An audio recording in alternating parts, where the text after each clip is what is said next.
parched, a little bit dry, nary a rain cloud in the sky. And if you're thirsty for some brain hydration, Ron Nerdin is here to give you an education that sounded better in my head.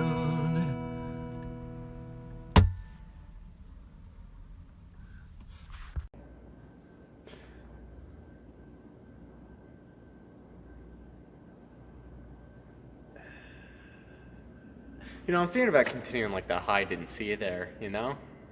You can do that, that's allowed. Anyway, hi, I saw you there. You see, we can do this. It's like the birth of the catchphrase, like it changes, metamorphosizes over time in this never-ending prequel. Oh, I lost my train of thought there. Today for the 4th of July. Okay, you're good. Go for it. Today for the 4th of July, we're going to be talking a bit about one of the first dinosaurs found in the United States. Now, it's not the one back here behind me. This one is Prosaurolophus maximus, but this animal is related to what we're going to be talking about today, that being Hadrosaurus. In fact, sort of the whole group of these animals, the Hadrosaurs, are named after the darn thing.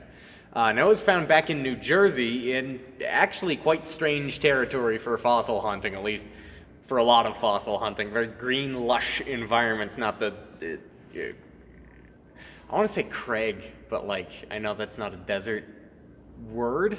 Badlands? Badlands, that's what I was looking for. Not like the deserty badlands you usually imagine paleontology happening in. Though for the time it was an extraordinary find. It was the most complete dinosaur up to that, or it was the most complete dinosaur that far into paleontology. Those I'll put on screen. You can see it's not very complete by today's standards.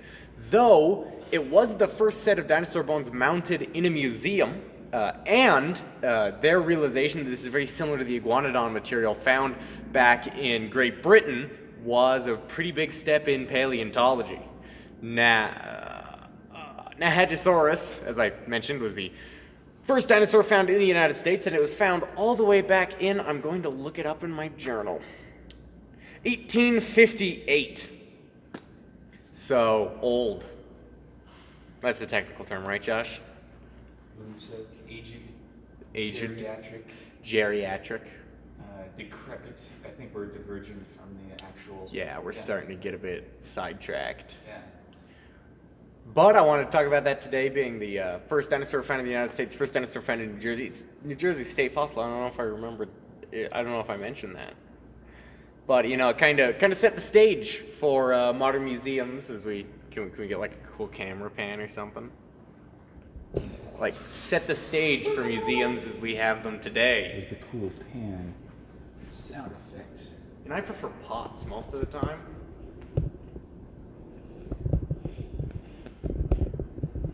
I thought that was funny, Josh. So, yeah, it would have looked a lot like this. In fact, an animal that hits a bit close to home, at least for me. Griposaurus is now often used to fill in some of the gaps for Hadrosaurus in more modern reconstructions. We don't have very much skull material, so both Griposaurus and Brachylophosaurus get used a lot to fill in what Hadrosaurus's face might have looked like. We'll talk a bit more about that in a second. I'll see you there.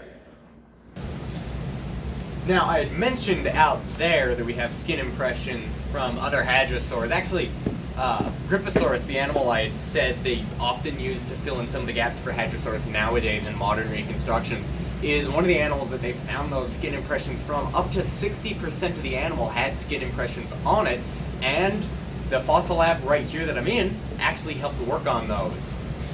Now, Griposaurus, I've got sort of a toy here. I'm gonna need you behind the camera to make sure, like, everything's... I want to play with the shot toys. good? It's in the shot. Yes, you're Is good, the camera Ron. focused on it? The camera's focused on the Griposaurus toy, Ron. Now we've got Griposaurus here. It's got sort of a hook nose, and Griposaurus means hook-nosed lizard, at least in some interpretations. There's that Critosaurus. I always get those two confused. I don't... A lot of paleontologists argue that Critosaurus should be the same thing as Griposaurus.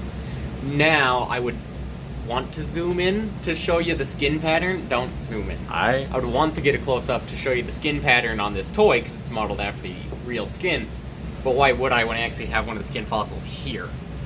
If I can grab right quick, this would be from up on the side of the animal.